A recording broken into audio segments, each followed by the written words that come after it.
자, 수업 시작하겠습니다. 안녕하세요. 자, 우리가 오늘 하게 되는 Q 플러스 4는 여러분이 지금 Q 시리즈가 나왔는데요. Q 플러스 1은 핵심 개념을 정리하는 과정이라고 보시면 되고요. 그 다음에 Q 플러스 2는 기출이 너무 많을 때 기출 변형 문제를 통해서 패턴을 인식하는 과정이다 라고 생각하면 돼요. 그러면 Q 플러스 3부터는 다 뭐냐면 실전 모고라고 생각하면 됩니다.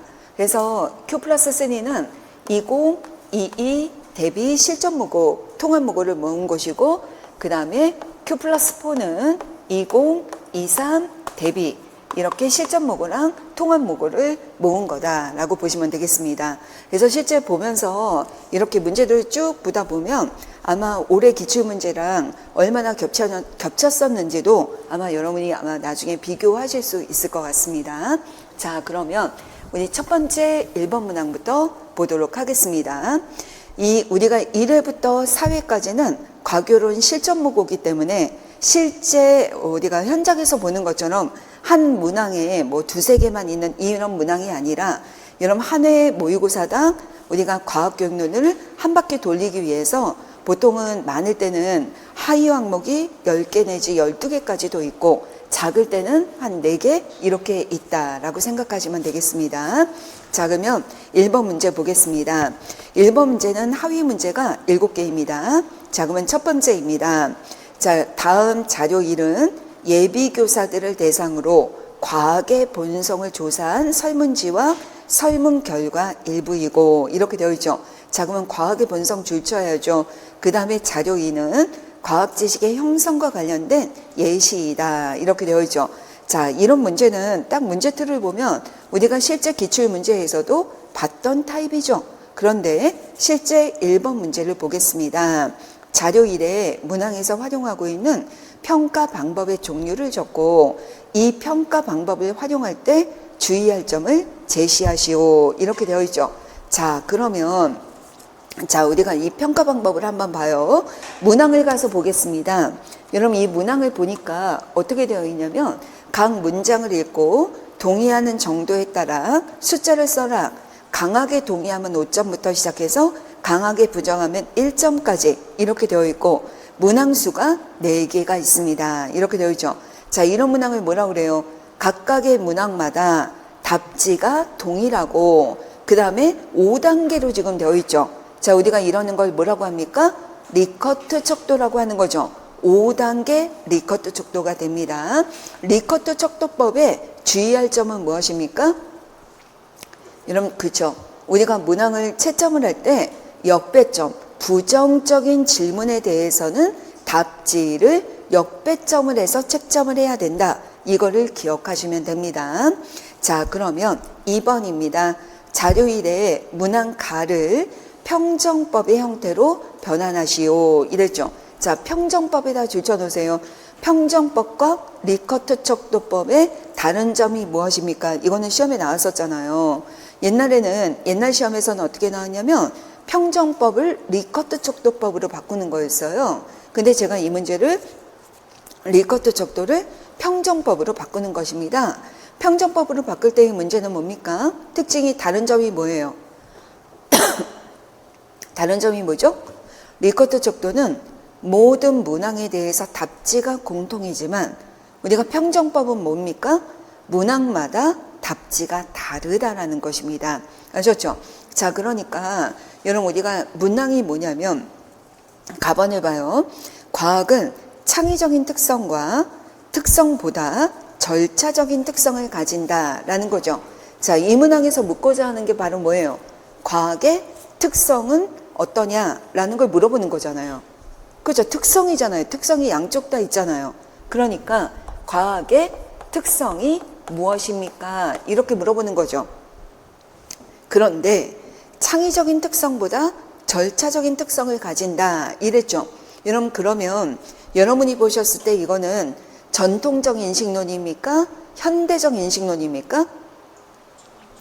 전통적이죠. 여러분, 왜냐하면 창의성이 들어갔다는 얘기는 다양성을 인정한다는 거고 절차적인 특성을 갖는다는 얘기는 전형적인 절차가 있다라는 거잖아요. 이거는 전통적이라는 거죠. 그러니까 가번은 전통적인 인식론에 해당이 되는 부정적인 질문입니다. 왜냐하면 과학의 본성을 검사하는 것은 현대 인식론에 기반하고 있는 거잖아요. 그렇죠? 그걸 생각해야 돼요.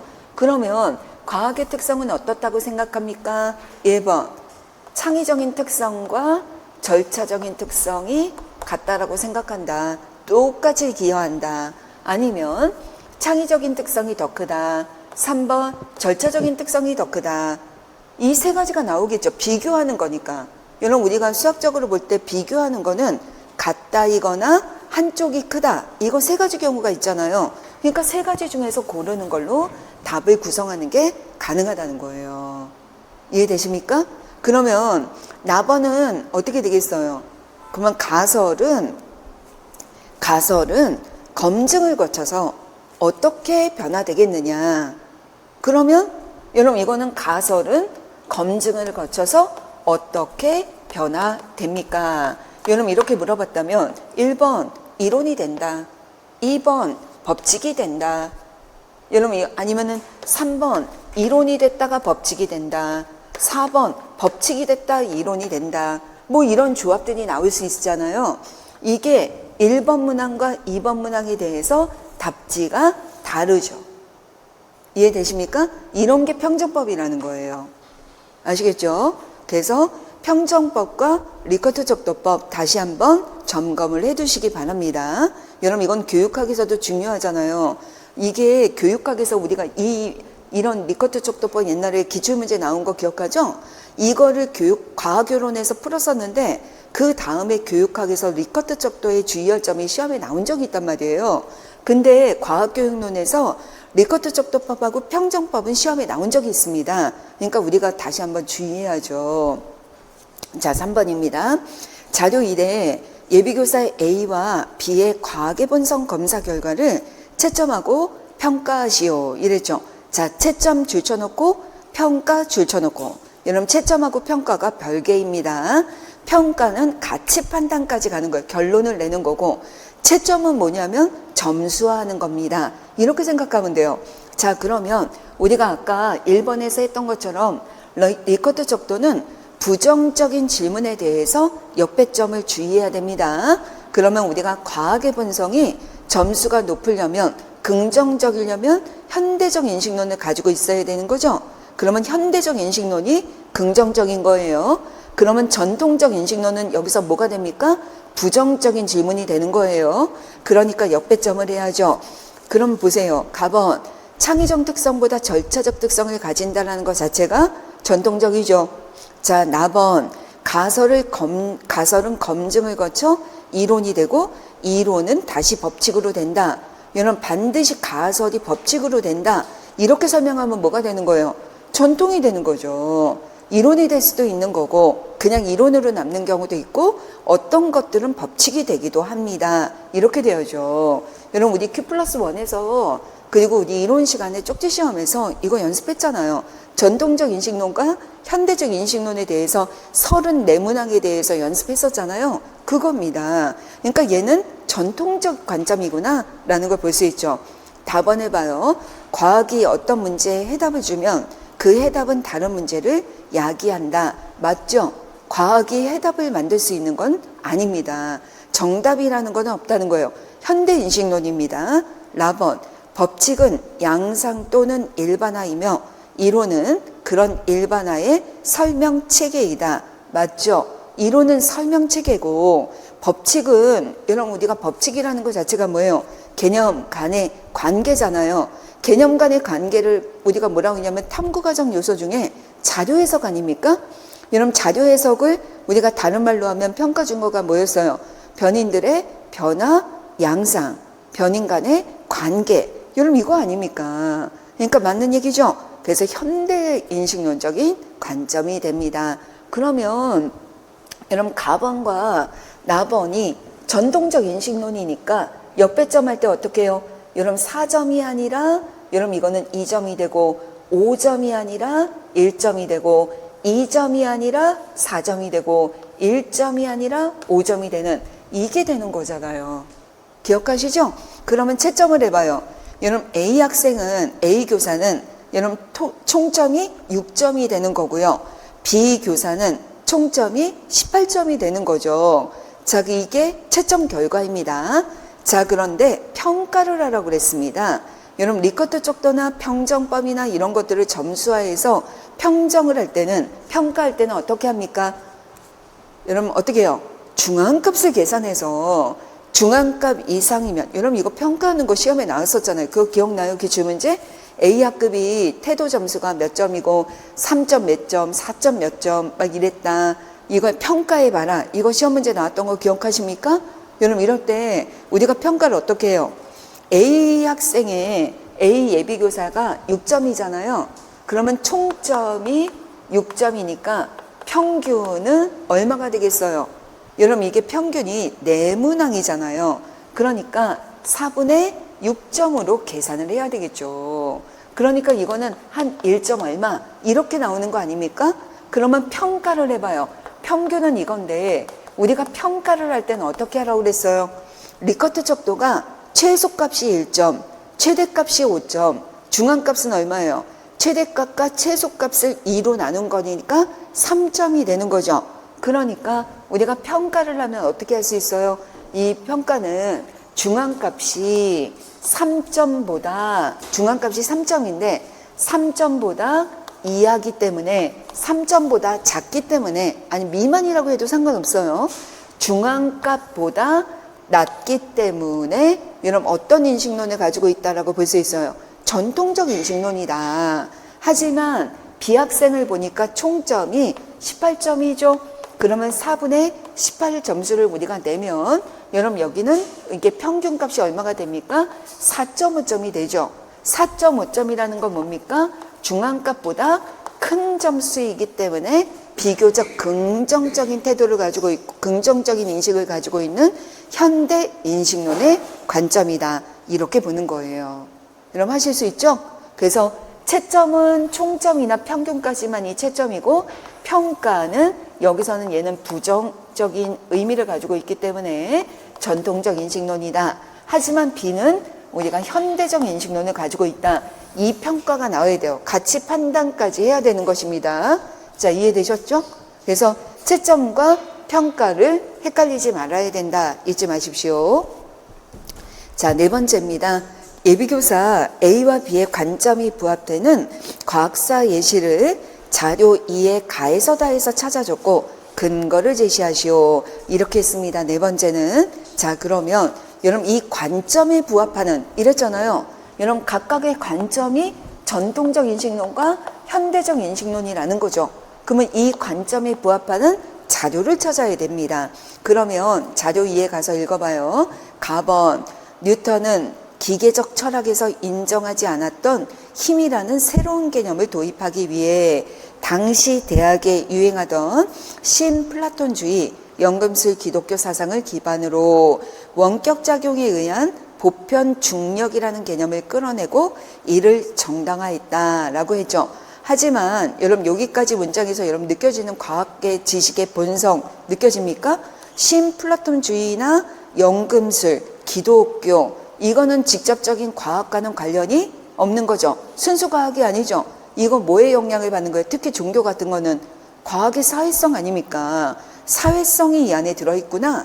여러분 이게 지문을 읽을 때 분석을 하고 넘어가세요. 또 와서 읽지 말고.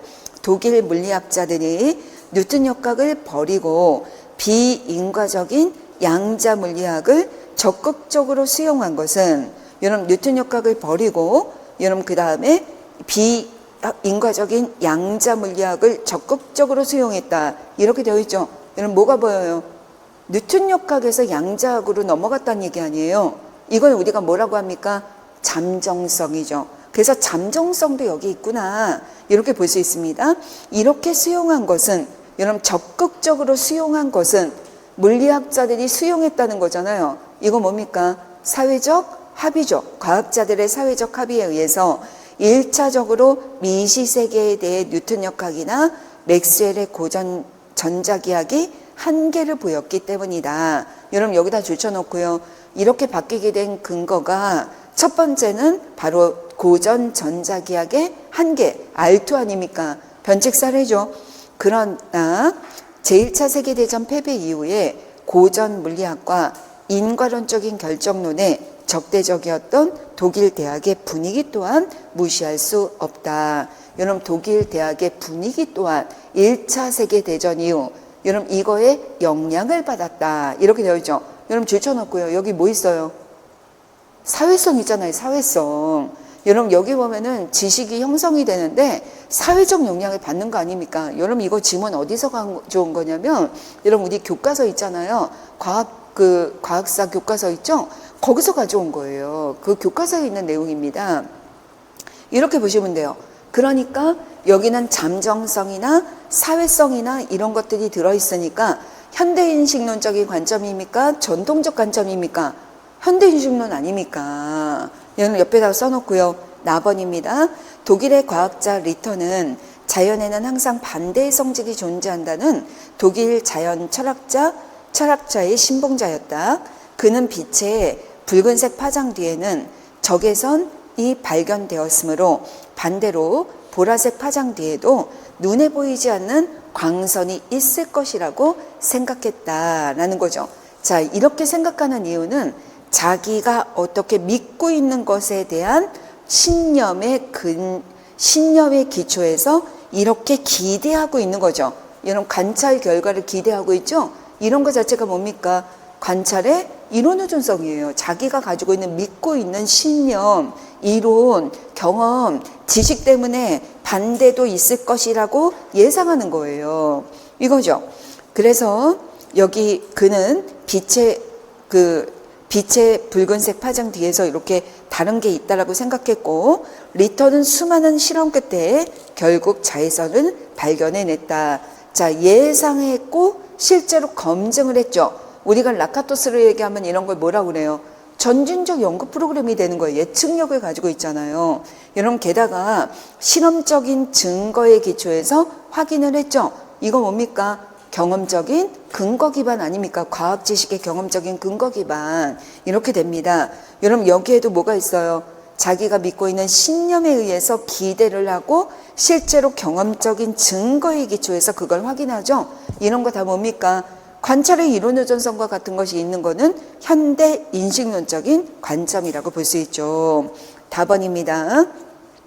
물질을 구성하는 기본적인 입자에 대한 탐구는 고대에서부터 시작이 돼서 원자, 전자, 쿼크의 발견이라는 성과를 거두었고, 오늘날에도 멈추지 않고 미지의 소립자를 찾는 연구로 이어지고 있다.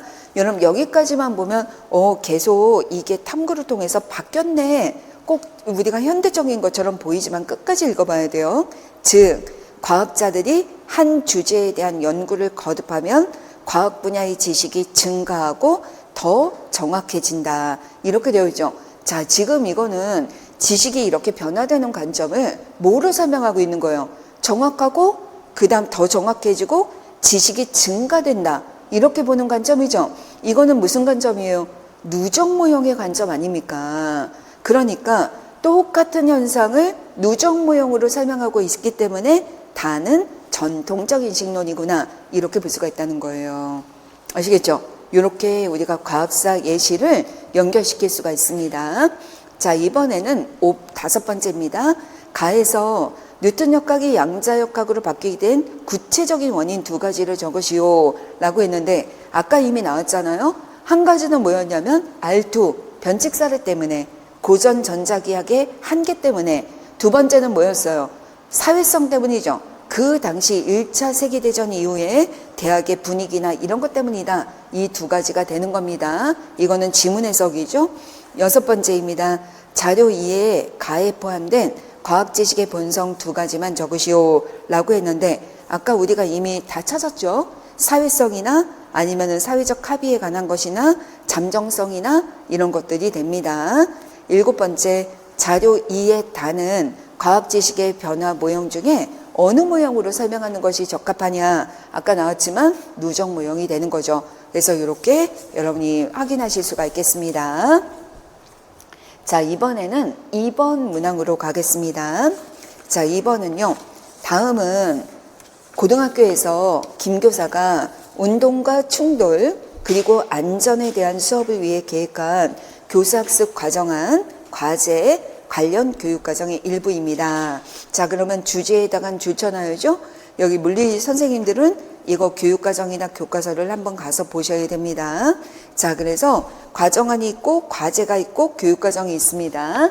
자, 첫 번째 문제를 먼저 보겠습니다. 1번과 2번은 교과 문제이기 때문에 요거는 그냥 넘어가겠습니다. 전공자분들이 이거 이 학습 목표에 있는 키워드 내용 요소들을 적는 것입니다. 자, 세 번째 문제로 가겠습니다. 수업 과정의 2단계의 활동을 오스벨의 유의미 학습 이론에서 유의미 학습 조건 3가지를 이용해서 설명하시오 이랬죠. 자, 그러면 우리가 먼저 문제 분석을 한번 해봐요. 2단계의 활동에다가 일단 줄쳐놓고 이걸 어떻게 분석할 거냐면 오스벨의 유의미 학습 이론에 유의미 학습 조건 3가지라는 것입니다. 그러면 유의미 학습 조건 3가지를 떠올려 봐요. 여러분 우리가 어떻게 해야 됩니까? 학습 과제 측면, 인지 구조 측면, 그리고 심리적인 학습 양식이나 학습 태세 측면 이렇게 보는 거잖아요.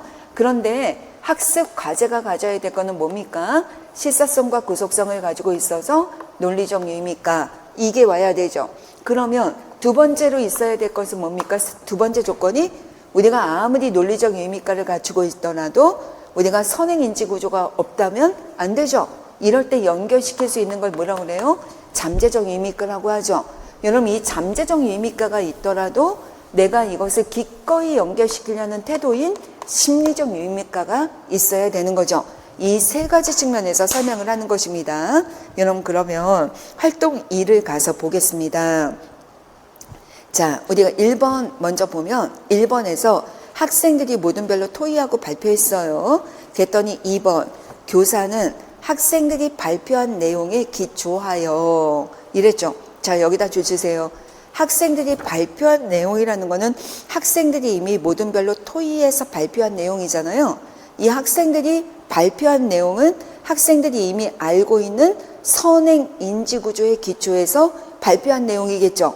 그러면 학생들이 선행 인지구조의 기초에서 발표한 내용이니까 그것과 연결시키려고 하는 거죠. 학생들이 발표한 내용의 기초에서 연결시키려고 하는 거니까 잠재적 유의미가 측면이라는 거예요. 두 번째, 질량이 클수록 자신의 운동 상태를 유지하려는 성질이 더 크기 때문이라는 점을 이게 바로 오늘 수업에서 가르쳐야 될 핵심 개념 중에 하나인 관성과 관련된 개념이죠. 이게 개념이라는 걸 알 수 있는 거는 뭐냐면 개념이자 법칙 아닙니까? 질량이 클수록 이 성질이 더 크다. 이런 관계를 오늘 수업을 통해서 배우려고 하는 거예요. 이게 바로 뭐가 됩니까? 학습 과제가 되는 거죠. 학습 과제가 이 용어들이 개념들로 이루어져 있기 때문에 과학 용어로 이루어져 있기 때문에 어떤 의미가를 가지고 있어요? 논리적 의미가를 가지고 있는 거죠. 그래서 이것을 바로 일상생활에서 쉽게 경험할 수 있는 현상을 이용해서 설명했다. 이렇게 되어 있죠. 자, 일상생활에서 쉽게 경험할 수 있는 현상 줄쳐놓고요. 이거 시험에 나왔잖아요. 뭐하고 관련이 있어요? 우리가 일상생활이라고 한다면 일상생활을 활용하는 이유가 뭐냐? 여러분들 교육학에서 켈러의 ARCS 이론 아시죠? 이 ARCS 이론에서 뭐냐면 렐러번스라는 것이 있죠? 관련성이라는 게 있죠?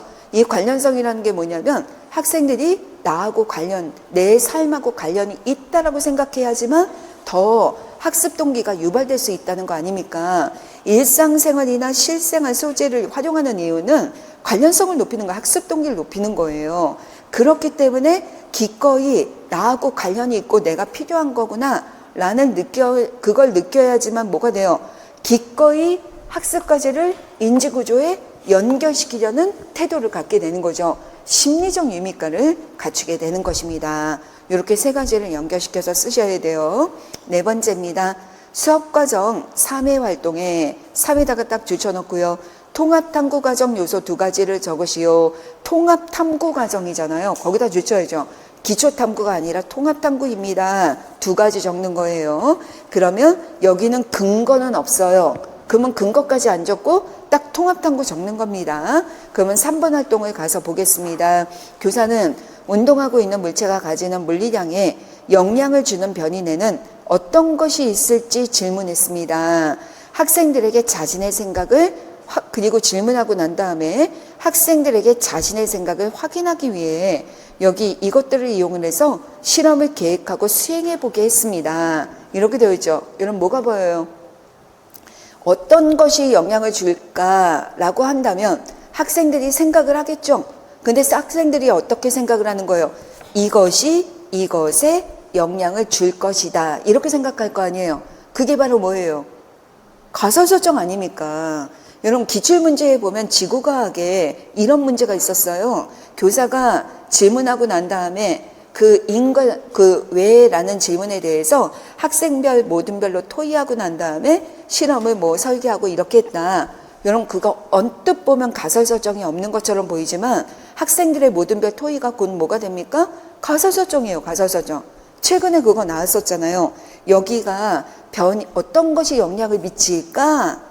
라고 생각한다면 원인, 누가 영향을 미칠 것이다 라고 생각하는 이유를 설명해야 되겠죠. 이게 가설 설정이 여기 안에 들어있고 실험을 계획했다는 것 자체가 뭐가 들어있습니까? 변인 통제가 있는 거죠. 두 가지입니다. 다섯 번째, 이번에는 수업 과정에 3회 활동에 필요한 과학적 사고방법 두 가지를 적고 근거를 제시해라 라고 했습니다. 자, 여기 우리가 여러분 내가 가설을 세우고 난 다음에 여러분 여기에 변인 통제를 통해서 실험을 수행해서 확인해 보려고 합니다. 이거잖아요. 여러분 그러면 가설을 세우는 과정에는 뭐가 있습니까? 귀추가 있는 거죠. 여러분 그런데 내 말이 맞다면 이것을 확인해 보는 실험을 수행할 때 변인 통제를 우리가 해서 실험을 계획하죠. 여러분들 가설 연역적 방법 4단계 기억나십니까? 가설 연역 방법의 4단계가 뭐예요? 일반화된 명제 진술.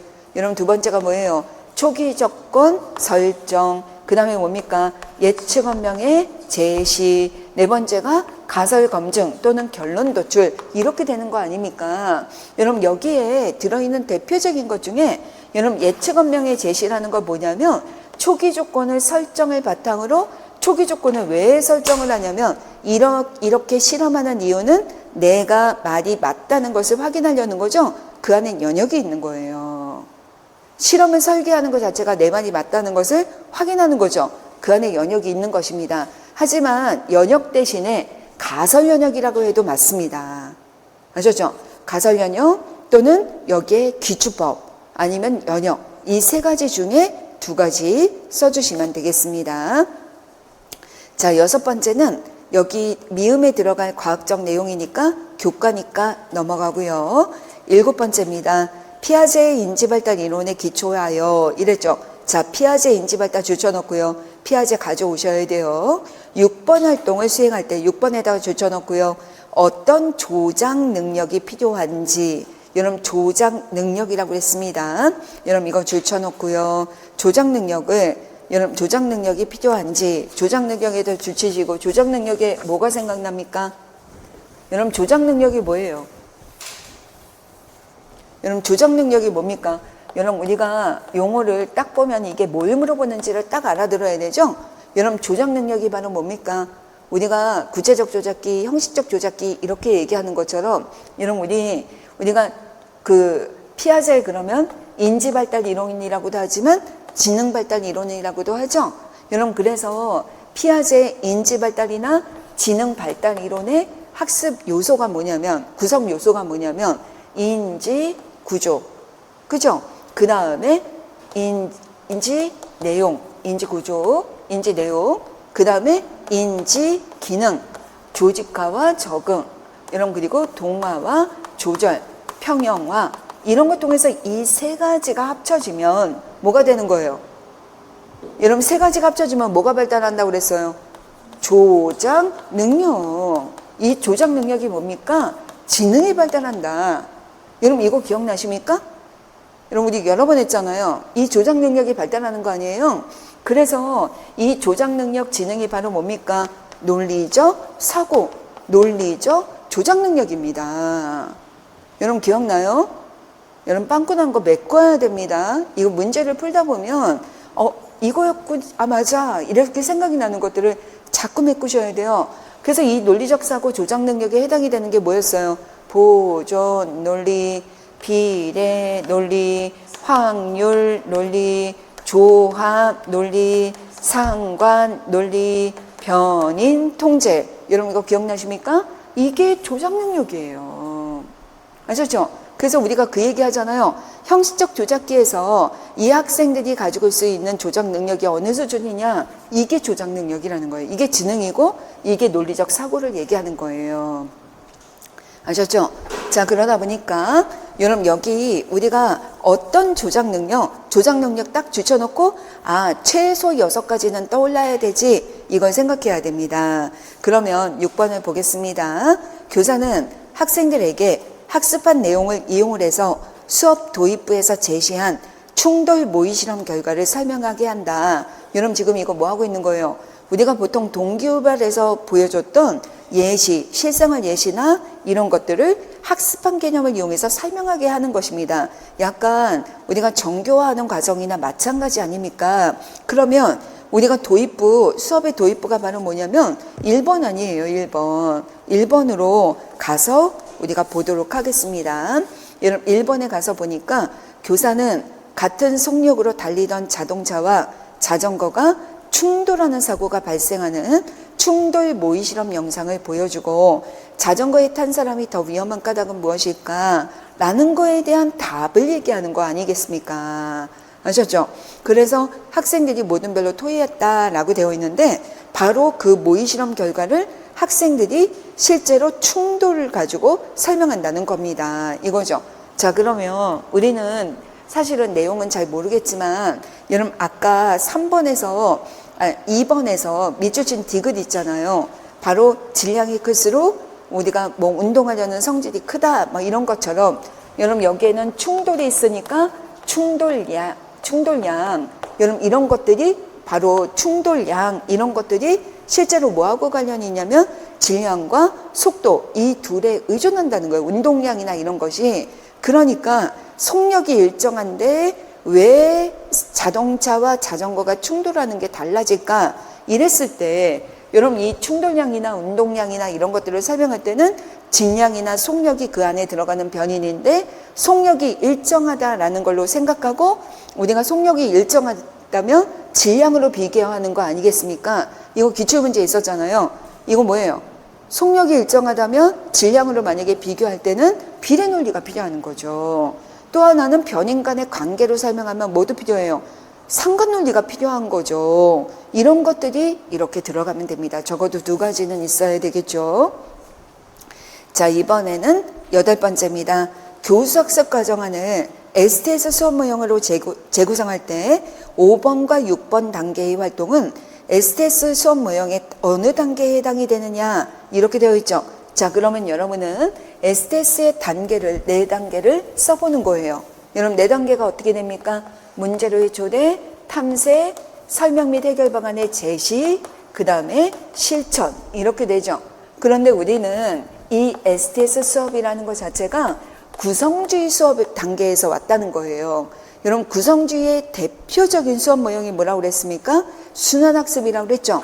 그래서 순환학습을 생각하면 문제로의 초대와 탐색이 바로 순환학습을 우리가 적용을 한다면 구성주의의 순환학습의 탐색이고, 설명 및 해결 방안의 제시가 개념 도입이고, 실천 단계가 뭐라고 그랬습니까? 개념 적용이라고 그랬죠. 이거 시험에 나왔던 거 기억나십니까? 한 3문제 정도는 나왔습니다. 이거 떠올려야죠. 그러면 5번에 가서 보니까 교사는 학생이 발표한 내용에 기초해서 과학적 내용을 설명합니다. 이거 뭐예요? 개념 도입하고 있는 거 아니겠습니까? 여러분 이거죠. 여러분 6번째, 교사는 학생들에게 학습한 내용을 이용해서 설명하게 합니다. 여러분 새로 배운 개념이 그럴듯한지 지금 다시 한번 확인하고 있는 과정이니까, 여러분 여기는 실천이 아니라 바로 설명 및 해결 방안의 제시와 같은 개념 도입이 되겠습니다. 이렇게 우리가 찾으시면 되겠습니다. 9번째 봅니다. 과제는 1호 개정 과학과 교육과정에서 제시한 과학과 핵심 역량 중에 어느 역량이겠습니까? 이랬죠. 자, 그러면 여러분들 핵심 역량 우리가 보통 기억하죠? 자, 근데 그거 생각하면서 과제를 보세요. 달걀이 시멘트 바닥에 떨어질 때 달걀이 깨지지 않게 하기 위한 방법을 생각해 보자. 여러분 여기서 키워드가 어딘 것 같아요? 방법을 생각해 보자. 여러분 깨지지 않을 방법을 고안해 보자. 이런 거 아닙니까? 여러분 2번도 보면 우리가 스포츠 활동이나 일상생활에서 충격을 줄일 수 있는 방안을 고려해 보자. 이런 거잖아요. 여러분 뭔가 어떤 문제를 해결하는 방안 아닙니까? 뭐뭐 방안 이런 걸 해결해 보자. 방법을 고안해 보자. 이런 것들은 바로 문제 해결력이 됩니다. 과학적 문제 해결력 이렇게 해주시면 되죠. 여러분 되셨죠? 자, 이번에는 3번 문제로 가겠습니다. 자, 3번 문제에서 한번 보시면 다음은 김 교사가 중학교에서 준비한 수업 계획과 관련 교육 과정의 일부입니다. 이렇게 되어 있어요. 자, 1번입니다. 교사가 수업 도입부에서 들어가기 내용을 제시하는 것은 여러분 들어가기에다 일단 줄쳐놔야죠. 자, 줄쳐놓고 오스벨의 유의미학습 이론에서는 무엇이라고 합니까? 여러분 오스벨의 유의미학습 이론 줄쳐놔야죠. 근데 수업 도입부 아닙니까? 들어가기? 그러면 벌써 딱 느낌이 와요. 여러분 오스벨의 유의미학습 이론은 뭐라고 했냐면 수업의 도입부에서 미리 어떤 현상을 제시해야 돼요? 뭔가 본 수업 내용보다 일반적이고 추상적이고 포괄적인 선행조직자 제시하는 거 아니겠습니까? 벌써 느낌이 오긴 하죠. 근데 우리가 일단은 확인해 봐야 되니까 무엇이라고 합니까? 거기다 무엇에다가 줄쳐놓고요. 이런 문제도 기출문제 있지 않아요. 게다가 이 수업에서의 역할 여러분 줄쳐놓으세요. 역할 줄쳐놓고 관련 유의미학습의 원리 줄쳐놓고요. 여러분 이건 보면서 느껴지는 게 벌써 선행조직자가 맞는 것 같아요. 그렇죠? 근데 선행조직자를 보면 두 가지가 있습니다. 비교 선행조직자랑 설명 선행조직자가 있죠. 그런데 여러분 이게 선행조직자라고 쓰더라도 여러분 역할은 비교냐 설명이냐에 따라서 역할이 다르게 나타나는 겁니다. 비교일 때는 뭐라고 써야 돼요? 인지적 달이라고 하고 설명일 때는 뭐라고 하는 거예요? 관련, 정착, 개념이라고 하거나 아니면은 포섭자, 아니면 관련 정착, 지 이런 것들을 얘기하는 것이고 그 다음에 역할이 아니라 유의미학습의 원리를 본다면 비교는 뭐라고 써야 돼요? 통합적 화합의 원리라고 쓰고 설명조직자는 뭐라고 해야 돼요? 전진적 분화의 원리라고 쓰는 겁니다. 이해되시죠? 자, 그러면 우리가 다시 읽어보겠습니다. 여기 우리 들어가기 내용을 봐요. 자, 본 수업은 우리가 모르겠지만 안경이나 자동차와 같이 여러 부품을 결합해서 제품을 만들 때 대부분 부품 사이에 일정한 결합 비율이 존재한다는 것을 이야기하고 이를 화합물에 적용하게 합니다. 물이나 암모니아와 같이 간단한 화합물을 예로 들어서 성분 원소의 질량 사이에는 어떤 관계가 있을까? 여러분 보니까 탐구 문제가 나왔네요. 우리가 화합물에서 성분 원소의 질량 간에 어떤 관계가 있을까? 이렇게 되어 있잖아요. 여러분 이거 보이시죠? 자, 이걸 봤을 때 앞에 우리가 제시하는 여러 부품을 결합하고 여기 자동차나 안경 이렇게 한 것은 실제 학습 과제와 깊이 있게 관련이 있는 건 아니죠. 하지만 저걸 이용을 해서 설명을 하려고 하는 거죠. 자, 이거는 비교 선행조직자입니까? 설명 선행조직자입니까? 비교가 되겠죠. 그러니까 우리가 안경을 이루고 있는 구성 요소들을 연결시킬 때 질량비가 되는 것처럼 우리가 실제 화합물에서도 원소 간의 관계를 설명하니까 비교 선행조직자가 되는 거예요. 자, 그러면 답을 쓸 때는 어떻게 해야 되느냐? 여러분 여기 유의미학습 이론에서 무엇이라고 합니까? 그러면 여러분 뭐라고만 쓰면 되냐면 선행조직자라고만 쓰면 돼요. 근데 역할이 무엇입니까? 그러면 역할을 쓸 때 이 수업에서 얘의 역할은 비교 선행조직자이기 때문에 인지적 달이다 이렇게 쓰면 되죠. 그러면 이때 원리는 뭐냐? 통합적 화합의 원리가 들어가도록 적어주시면 됩니다. 자, 두 번째 문제는 화학 전공의 목표죠. 근데 목표를 적을 때 되도록이면 어때야 되냐면 변인 간의 관계가 잘 드러나도록 써야 되는 것입니다. 자, 3번입니다. 과정 2의 활동은 1호 개정 과학과 교육과정의 내용체계에서 제시한 기능 중에 어느 것에 해당이 되는지 적으세요 라고 했습니다. 자, 그러면 과정의 활동을 봐요. 여러분들 기능 8가지 우리 여러 번 외웠었죠? 그거 생각해 보시면서 자, 여기 한번 찾아보겠습니다. 자, 과정을 봐요. 1번 구리가루의 질량을 달리해서 가열했을 때 구리와 생성된 산화구리를 측정한 결과이다. 여러분 이거 자료를 제시했죠? 자, 그리고 난 다음에 2번 여러분 이것을 통해서 구리와 반응한 산소의 질량을 구하고 그 다음에 구리와 산소의 질량 관계를 그래프로 나타냅니다. 이렇게 했죠. 자, 이거 뭐 하고 있어요? 자료가 제시됐고 그 자료를 이용을 해서 여기 자료를 변환시키는 것까지 있습니다. 그러니까 우리가 기능 중에 어디에 속하는 거예요? 자료의 수집, 분석 및 해석 이렇게 있는 거예요. 여러분 만약에 하나를 더 적는다면 뭐가 있냐면 여러분 여기 보면 우리가 여러분 보시면 화학과가 아니더라도 산화구리는 산소 더하기 구리니까 여기서 산화구리에서 구리 질량을 빼면 산소 질량이 나오는 거 아닙니까? 여러분 이게 산수가 들어있잖아요. 또 하나는 뭐냐면 그래프를 그리죠. 그래프 그리는 것 자체도 우리가 경향성이나 이런 걸 파악하는 게 수학적 사고 이런 것이 들어있습니다. 그래서 그래프 그리는 거에는 수학적 사고와 컴퓨터의 활용 이런 기능이 포함될 수 있다. 이렇게 생각하셔야 됩니다. 여러분 수학적 사고가 은근 아직 안 나왔죠.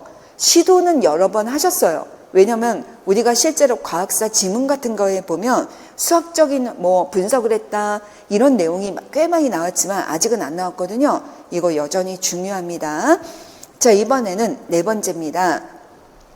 화학전공, 네 번째는 화학전공인데 화학전공 문제지만 여러분들도 할 수 있어요. 여기 보면 표를 작성하는 활동을 어려워하는 학생들에게 어떤 비계를 제시하겠느냐 이거잖아요.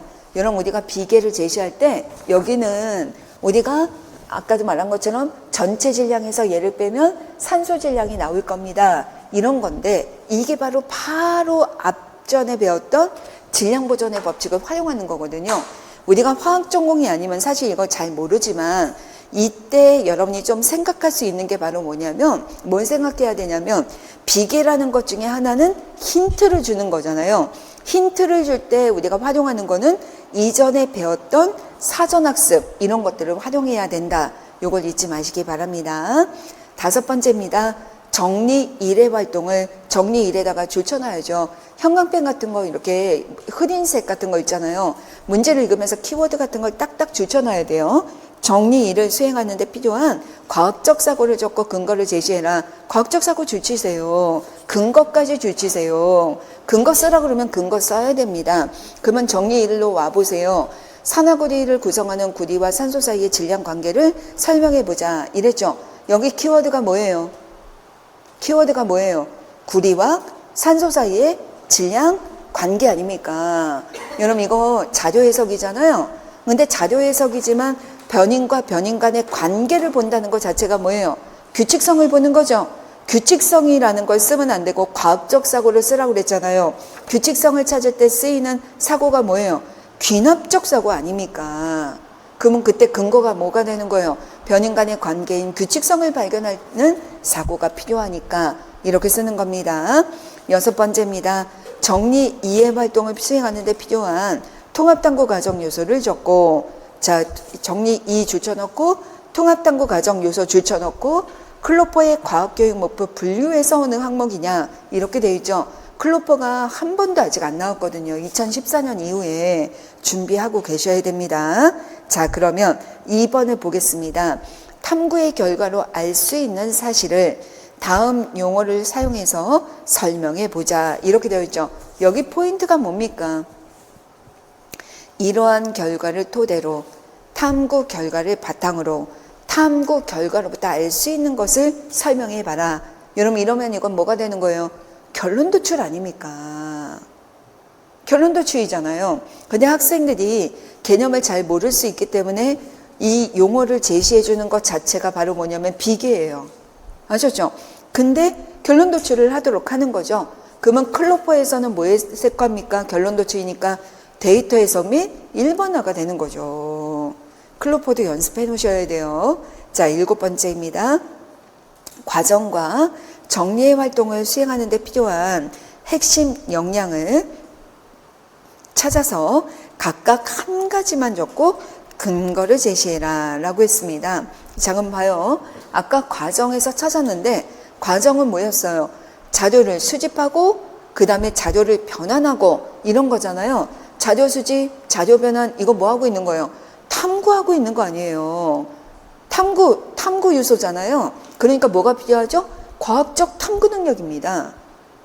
이해되시죠? 탐구가 들어오면 탐구 능력이에요. 여러분, 두 번째, 정리 단계로 보면 아까 구리와 산소와의 질량 관계를 설명할 때 뭐가 필요해요? 과학적 사고인 귀납적 사고가 필요하잖아요. 여러분, 결론 도출을 할 때도 뭐가 필요해요? 사고 능력, 추리가 필요하잖아요. 설명해야 되니까 둘 다 뭡니까? 과학적 사고력이 필요하죠. 이렇게 찾는 거예요. 그래서 이런 연습을 한번 해보시고, 자, 그 다음에 8번째입니다. 평가표에 여기 들어있는 B, C, D, 여기 E에 여기 들어가는 내용들을 찾아봐라. 여러분, 이랬습니다. 자, 이걸 한번 우리가 찾아보면 B는 뭐냐면 측정에 해당하는 거죠. 여러분, 측정에 해당하는 건데 여기에 증거가 될 수 있는 내용이 뭐가 있어요? 여러분, 생각해 봐요. 측정은 뭐냐면 올바르게 실험 기구를 사용해서 올바르게 측정값을 측정했는지가 중요한 거예요. 측정값을 기록하는 것도 중요합니다. 유효 숫자를 고려하는 것도 중요합니다. 하지만 이 탐구와 관련해야죠. 여러분, 여기는 이 측정값이 뭐냐면 올바르게 계산하는 게 들어가거든요. 올바르게 측정값을 이용을 해서 올바르게 계산을 하고 유효 숫자를 고려해서 잘 계산했는지 이런 내용이 들어가야 되는 거예요. 여기는 측정하는 게 실험 기구를 사용해서 측정하는 건 아니잖아요. 탐구 활동과 관련 있는 증거를 쓰는 거 중요합니다. 그래서 측정값을 잘 표시해서 여기 이렇게 올바르게 계산했는가, 측정값을 올바르게 계산해서 표를 완성했는가, 이게 중요하죠. 두 번째는 그래프 변환이라고 되어 있는데, 여러분, 그래프 변환에 보니까 이미 그래프에 X축, Y축, 단위, 원점 이런 게 있잖아요. 그러면 학생들이 여기서 해야 될 건 뭡니까? 측정값을 올바르게 표시하는 거잖아요. 그죠? 두 번째는 뭐예요? 그래프를 우리가 이거는 연속 변인이니까 어떻게 해야 돼요? 여러분, 완만하게 곡선으로 연결했는가, 아니면 그래프 유형을 올바르게 정했는가, 이런 것들 중에서 골라야 되는 거예요. 아셨죠? 여러분, 여기다가 축 제목을 적었는가 이러면 안 돼요. 그거는 일반적인 평가 능력이고, 여러분, 여기서 학생들이 하는 건 뭐냐? 이미 축이랑 단위랑 뭐 이런 거 다 있으니까 그 외에 학생들이 할 수 있는, 평가할 수 있는 거를 골라야 됩니다. 자, 세 번째, 자료 해석이잖아요. 아까 자료 해석 있었죠? 구리와 산소 사이의 질량 관계를 올바르게 설명했는가, 이게 되면 되겠죠. 자, 그 다음에 네 번째, 개방성이 나왔죠. 여러분, 개방성 우리 연습했죠? 개방성이 뭐예요? 다른 사람의 의견을 잘 경청하고 있는가, 아니면 다른 사람의 의견을 경청해서 내 의견을 수정했는가, 이런 거가 들어가면 되는 거예요. 여러분, 개방성은 여러 번 시험에 나왔으니까 잘 기억하셔야 됩니다. 자, 이번에는 네 번째 문항으로 가겠습니다. 자, 네 번째입니다.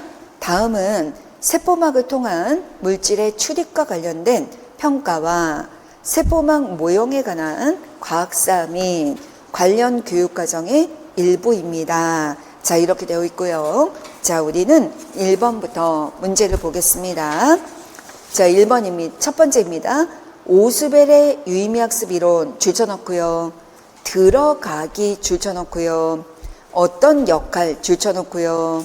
그러면서 교사가 들어가기 활동을 준비한 목적을 유의미학습 조건과 포함하여 설명하시오. 자, 아까 화학 문제랑 비슷하긴 한데 답이 달라져야 됩니다. 아셨죠? 자, 일단 들어가기라는 걸 보니까 선행조직자 같긴 해요. 근데 들어가기 내용이 무엇이냐라고 물어보는 게 아니라 어떤 역할을 합니까? 라고 물어보잖아요. 그러면 여기에다 초점을 두고 써야 되는 거예요. 아셨죠? 자, 그러면 들어가기를 봐요. 자, 여기 보니까 세포막을 통한 물질의 출입인데, 여러분 주제는 이거잖아요. 그런데 들어가길 보니까 비눗방울이 얇고 유동적인 성질로 주위 환경과 차단된 내부 공간을 만들듯이 세포막도 유연한 특징을 가지고 외부와 내부의 경계를 이루고 있다. 여러분 벌써 이것처럼 이거 하다. 여러분 이거 보이죠? 여러분 이거 보니까 비교입니까? 설명입니까? 비교잖아요. 그러면 여러분이 답을 쓸 때 어떻게 해야 돼요? 여러분 우리가 비교 선행조직, 여기는 선행조직자로서, 비교 선행조직자로서 무슨 역할을 한다? 인지적 다리 역할을 한다. 여기서 하나 문장 끊어요. 여러분 문장이 길 필요가 없어요. 아셨죠? 두 번째, 교사가 들어가기 활동을 준비한 목적을 조건을 활용해서 써라 이랬잖아요. 여러분 목적 줄쳐놓고요. 왜 이 들어가기를 사용했습니까? 여러분 선행조직자를 활용하는 이유가 뭐예요? 여러분 선행조직자를 활용하는 이유가 왜예요? 유의미학습이 일어나게 하기 위한 거죠. 이해되세요? 선행조직자를 활용하는 이유는 우리가 관련 정착 의미나 부착지나 포섭자 역할을 통해 새로운 학습과제를 정착시키기 위해서 하는 거 아닙니까? 유의미학습이 일어나게 하기 위한 거예요. 그러면 유의미학습이 일어나게 하기 위해서 어떤 조건을 활용하는 거예요? 유의미학습의 조건 중에. 여러분 아까 다시 한번 유의미학습이 일어나려면 선행조직자가 포섭자 역할을 해서 새로운 학습과제를 정착시켜야 되는 거예요. 이거죠? 이걸 우리는 유의미학습의 조건 중에 뭐라고 그래요? 잠재적 유의미가 아닙니까? 선행조직자를 활용을 함으로써 새로운 학습과제를 잘 포섭이 될 수 잘 정착될 수 있도록 하는 잠재적 유의미가를 높여서 유의미학습이 일어나도록 하기 위한 것이다. 여기 키워드가 뭐예요? 잠재적 유의미가가 조건, 목적은 유의미학습. 이 두 가지가 키워드가 되는 거예요. 아시겠죠? 자, 이제 두 번째는 생명과학의 학습 목표잖아요. 탐구 목표. 목표도 변인 간의 관계로 기술하는 거 잊지 마세요. 세 번째, 피아제의 인지발달 이론에 기초하여 피아제 인지발달 이론 줄쳐놓고요. 준비하시는 거예요. 탐구활동 1번과 2번을 수행할 때 줄쳐놓고요. 1번하고 2번이구나. 그 다음에 필요한 인지기능을 적고 근거를 쓰세요. 인지기능 줄쳐놓고 근거 줄쳐놓고. 여러분 인지기능 하니까 뭐가 생각나요? 여러분 벌써 지웠는데 인지기능이 뭐였어요? 인지구조, 인지내용, 인지기능 아닙니까? 인지기능에 뭐가 있어요? 조직화와 적응, 동화, 조절, 평형화 이런 내용이 있는 거 아닙니까? 그걸 머릿속에 탁 떠올려야 돼요. 얘가 키워드이니까 여기서 찾는 거예요. 그러면 탐구활동 1과 2, 과정 1과 2로 가보세요. 1번, 자료를 읽고 리포점의 특징을 설명해 봐라. 여러분 자료를 읽어서 설명해라. 해석 아닙니까? 자료 해석이죠. 그렇잖아요. 2번, 생활 속에서 리포점 활용 사례를 조사해서 토의해보자. 여러분 조사하는 거 뭐예요? 자료 수집 아닙니까? 그렇죠? 자료 수집해서 토의하는 거, 해석하는 거 아니에요. 여러분 자료를 수집하고 자료를 변환하고 자료를 해석하는 것은 인지기능 중에 뭐라고 그랬어요? 동화라고 그랬잖아요. 여러분 이거 시험에 나왔었죠? 지구과학에서만 출제가 됐었죠? 이거 기억하셔야죠. 그래서 여러분 다시 한번 자료 수집, 자료 변환, 자료 해석은 동화다. 여러분 조절은 뭐라고 그랬어요? 조절의 개념은 뭐가 돼야 되면 C1이 C2로 바뀌었다까지예요. 아셨죠? 평형 상태가 되었다, 평형화가 되었다. 거기까지 되려면 뭐가 있어야 돼요? C2로 바뀌고 난 다음에 새로운 것들을 다 설명할 수 있었다. 이러면 평형 상태가 된 거예요. 아셨죠? 여러분 이거 절대 잊지 마셔요. 이거 계속 요즘에 나오고 있잖아요. 이걸 구분해야 됩니다. 여러분 인지기능하고 아까 나왔던 조작 능력은 전혀 다른 반이라는 거예요. 자, 이번에는 네 번째입니다. 정리의 일에 포함된 기초탐구 과정 요소와 여러분 정리 단계 1 줄쳐놓고요. 기초탐구 줄쳐놓고요. 과학적 사고 줄쳐놓고 근거 줄쳐놓고 빼먹으면 안 되잖아요. 그러면 정리 1로 갑니다. 리포솜의 막과 세포막의 차이점은 무엇인지 써보자 이랬죠. 여기 포인트가 누구예요? 차이점 아닙니까? 여러분 공통점, 차이점 이거 찾는 거 뭐예요? 귀납 아닙니까? 귀납. 아셨죠? 귀납인데 답을 쓸 때는 뭐라고 해야 돼요? 기초탐구라고 그랬잖아요. 그죠? 귀납적 사고가 필요한 거니까 기초탐구에 뭐가 들어가요? 추리가 되는 거죠. 아셨죠? 과학적 사고는 뭐예요? 귀납적 사고라고 해야죠. 근거가 뭐예요? 공통점, 차이점과 같은 규칙성을 찾는 사고가 나타나기 때문에. 이해되셨죠? 자, 이번에는 5번째입니다. 정리의 2번 활동을 수행하는데, 여러분 정리의 2번 활동을 수행하는데 여기 필요한 과학적 사고를 적고 근거 적으세요. 과학적 사고 근거 줄쳐놨죠. 자, 그러면 2번에 가서 봅니다. 리포솜을 실생활에 어떻게 활용할 수 있을지 가능한 많이 다양한 방안을 고안해보자. 여러분 이렇게 되어 있잖아요. 여러분 벌써 몇 개 써라 라는 건 없지만 2개 보이네요. 여러분 첫 번째가 뭐냐면 실생활에 어떻게 활용합니까? 여러분 내가 알고 있는 지식을 어떻게 적용합니까? 여기에 뭐가 있어요? 연역적 사고 있는 거 아니에요. 됐죠?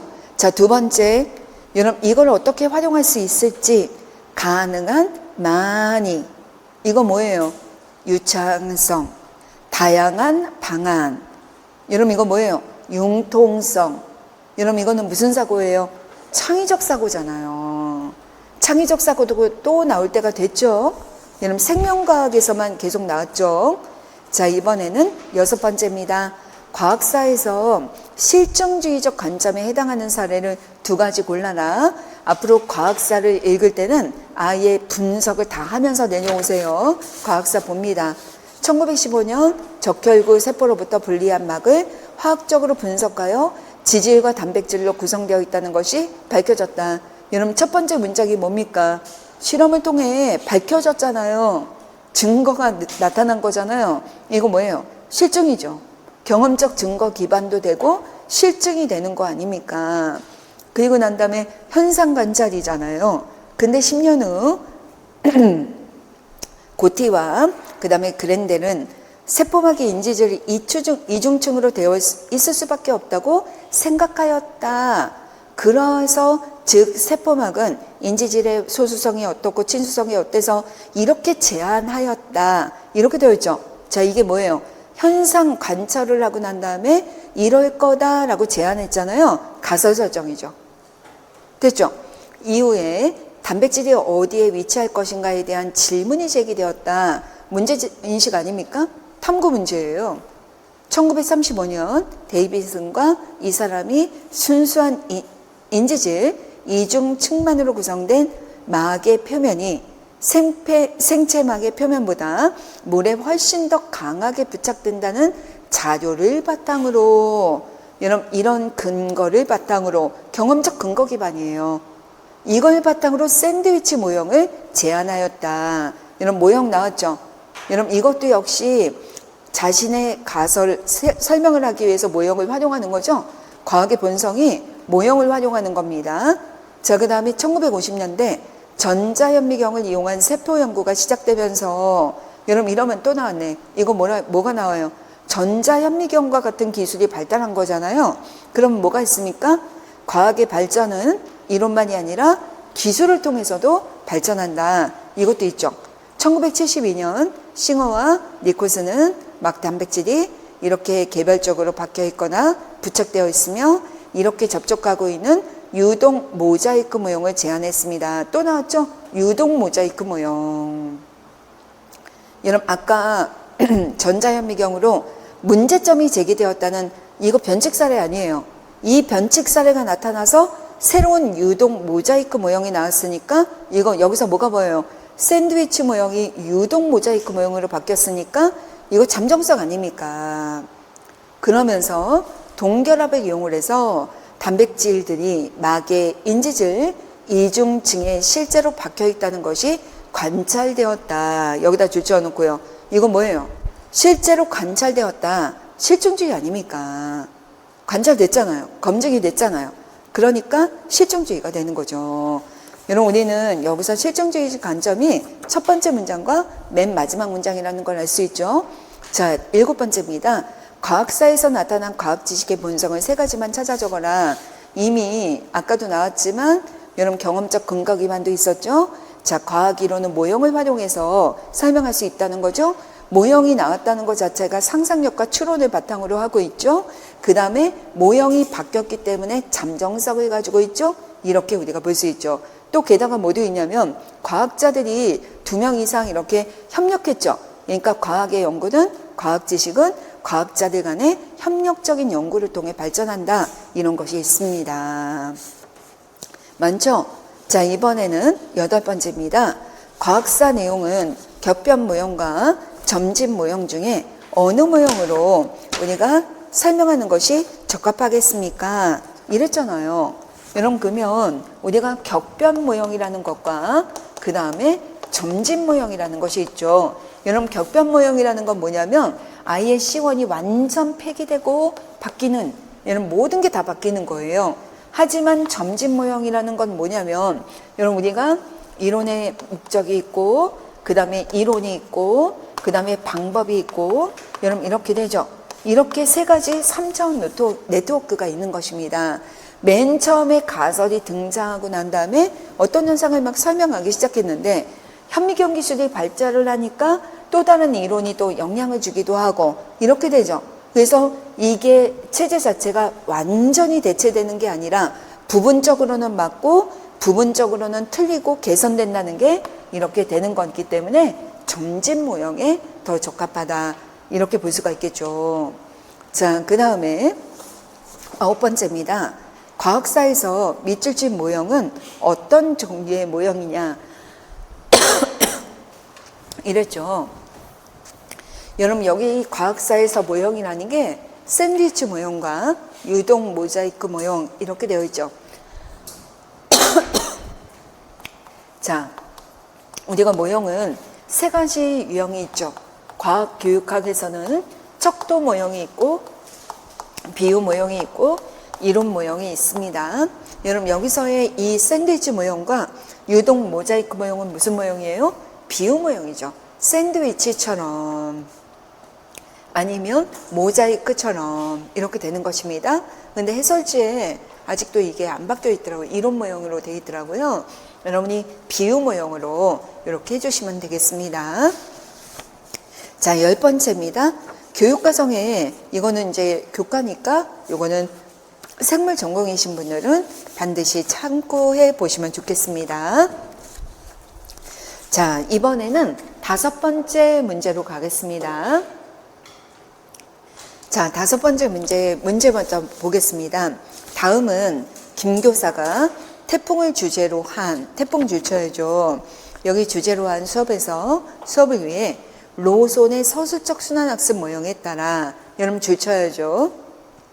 줄치시고요. 수업 개요를 순서에 관계없이 줄쳐야죠.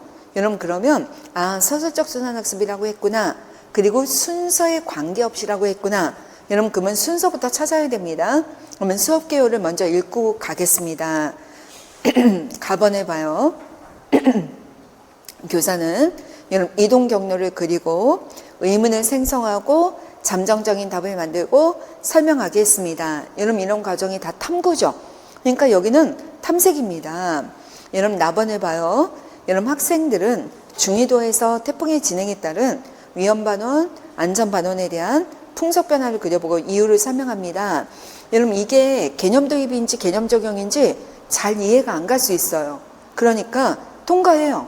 하지만 개념 도입처럼 딱 확실히 와닿진 않잖아요. 그죠? 그러면 답안을 먼저 읽어봐요. 학생은 자신의 언어와 표현으로 우리나라 주변을 지나가는 태풍의 이동 경로를 발표하고 교사는 이런 것들의 용어를 도입하면서 설명합니다. 여러분 여기서 포인트가 보이죠? 뭐가 보여요? 교사가 용어를 도입해서 설명한다. 이게 돼 있죠? 이거는 무슨 단계입니까? 개념 도입이라는 거예요. 그러니까 나는 개념 적용이 됩니다. 이렇게 순서를 먼저 찾아놓고 가겠습니다. 자, 그러면 문제 첫 번째를 봅니다.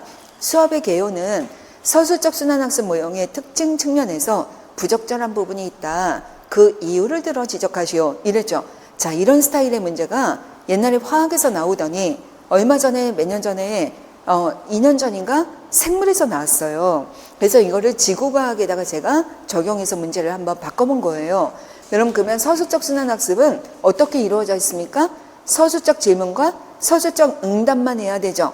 근데 우리가 가의 과정을 보니까 첫 번째 동그라미는 자료를 수집하게 하는 과정이고 두 번째 동그라미를 보니까 학생이 경로를 확인하고 인과적 의문을 생성하고 여러분 그 다음에 의문에 대한 답을 만들고 이렇게 되어 있잖아요. 여러분 여기가 문제죠.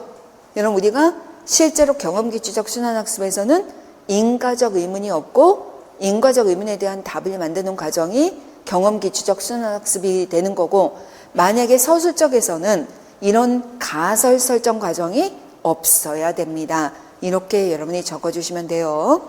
두 번째입니다. 가에 기억, 니은, 디귿에 필요한 과학적 추론 방법을 각각 제시하시오. 이렇게 되어 있죠. 자, 그러면 과학적 추론 방법에다 주셔야죠. 자, 기억을 봐요. 학생은 이 자료 수집을 통해서 시간에 따른 이동 경로를 확인했다. 이런 뭘 발견한 거예요? 규칙성 발견한 거 아닙니까? 그러니까 여기엔 뭐가 있죠? 귀납적 추론이 있는 거예요. 여러분 이럴 때는 귀납법, 방법, 이렇게 귀납법 이렇게 하지 말고 과학적 추론 방법이 뭡니까? 라고 했으니까 귀납적 추론 방법이라고 써주세요. 그 다음에 니은을 보니까 그 의문에 대한 잠정적인 답을 만듭니다. 이랬죠? 이러면 뭐가 있습니까? 귀추적 추론 방법이 있는 거죠. 디귿은 뭡니까? 잠정적인 답이 앞에서 우리가 조사한 결과를 설명할 수 있는지 토의합니다. 이랬죠? 그러면 여기에는 뭐가 있는 거예요? 연역적 방법이 있는 거죠. 여러분 이거 기출이었던 거 기억나죠? 바로 그 과정입니다. 자, 이번에는 세 번째입니다. 가 단계는 발생학습 모형에 어느 단계들에 해당하는지 적으세요 라고 했습니다. 여러분 이것도 시험에 나왔던 거 아닙니까? 이거 시험에 또 나올 거예요. 여러분 우리가 순환학습이라는 것이 있는데 이 순환학습에 바로 탐색, 그리고 설명, 탐색, 개념의 도입, 개념의 적용 이렇게 있잖아요. 그러면 발생학습을 생각을 해봐요. 여러분 발생학습은 여러분 예비 단계는 여러분 여기 수업 전에 있는 거니까 들어가지 않습니까? 않습니다. 그러면 발생학습은 4단계죠. 예비, 초점, 도전, 적용이죠. 여러분 초점 단계에서 이루어지는 게 뭡니까? 동기유발하고 그 다음에 자신의 성개념을 명료화합니다. 이렇게 되는 거잖아요. 그 다음에 도전 단계가 뭡니까? 도전 단계는 것 자체가 뭐냐면 학생 간의 동료 간의 관점을 비교하고 증거를 탐색하고 그 다음에 과학자적 개념을 도입하고 이렇게 되잖아요. 증거 탐색이나 그 다음에 결론 도출이나 이런 거 할 때처럼 서로의 동료 간의 관점을 비교하거나 이런 거는 다 어디서 일어나요? 탐색에서 일어나지 않습니까? 그러니까 도전 단계는 발생학습의 도전 단계는요. 이렇게 여러분 이렇게 있을 때 도전 단계는 탐색과 개념 도입에 걸쳐서 있는 거예요. 이해되시죠? 이렇게 있습니다. 개념 적용은 적용이죠. 이렇게 되는 거예요. 이해되셨죠? 그래서 우리가 일반적으로 봤을 때 이 도전이 순환학습에는 탐색의 일부와 개념 도입이 포함되어 있다. 여러분 요거를 잊지 마시기 바랍니다. 그래서 2단계죠. 4번째입니다. 나단계의 명칭을 적고 이 활동의 목적을 제시하시오. 이랬죠. 여러분 나단계가 뭡니까? 개념 적용이죠. 개념 적용 단계의 목적이 무엇입니까? 정교화 아닙니까? 정교화시키고 확장시키는 목적이 있습니다. 5번째입니다. 기상과 관련된 주제의 경우 좋은 수업을 위해 영상을 이용하거나 인터넷 실시간 자료를 활용할 때의 장점을 한 가지 적으세요. 이랬는데 여러분 이거 약간 교과이긴 하지만 실시간을 활용할 때의 장점이 뭐냐면 흥미 유발하고 그 다음에 실험실에서 구현할 수 없는 자연현상을 경험할 수 있게 해준다. 이런 것들을 적어주면 되죠. 6번째입니다. 교사가 과제를 수행평가에 활용하고자 할 때 적절한 평가 방법을 3가지 적으세요. 이랬죠. 자, 화학에서는 이런 수행평가 방법을 4가지 적으세요. 이런 것도 시험에 나온 적이 있어요. 그렇기 때문에 여기서 우리가 보면 여러분 왼쪽에 이 교육과정의 자료에 보면 평가 방법 및 유의사항이 있죠. 이미 여기에 답이 있죠. 프로젝트 평가, 보고서 평가, 수행 평가, 동료 평가 이런 거 다 할 수가 있다는 얘기입니다. 그 외에 뭐 아니면 포스터를 제작해 보거나 아니면 실천 활동을 뭐 하거나 이런 것도 추가로 할 수 있다라는 게 됩니다. 7번째입니다. 과제는 1호 개정 교육과정의 핵심 역량 중에 누굽니까? 라는 거죠. 이런 과제를 읽어볼게요. 태풍은 바람이 강하고 많은 비를 뿌려서 태풍이 지나가는 지역에는 피해가 발생한다. 태풍 피해를 도시농촌 어촌 지역에 따라 정리하고 피해를 줄일 수 있는 방법을 고안해보자. 이렇게 되어 있죠. 여기 포인트가 뭡니까? 줄일 수 있는 방법을 고안해보자. 여러분 그러니까 여기 뭐가 되는 거죠? 과학적 문제 해결력이 됩니다. 이렇게 하시면 되죠. 교육과정에 채우는 거는 지구과학 전공이신 분들은 채워주시면 되겠습니다. 자, 그러면 일단 여기까지 하고요. 잠깐 쉬었다가 다시 6번부터 다시 하겠습니다.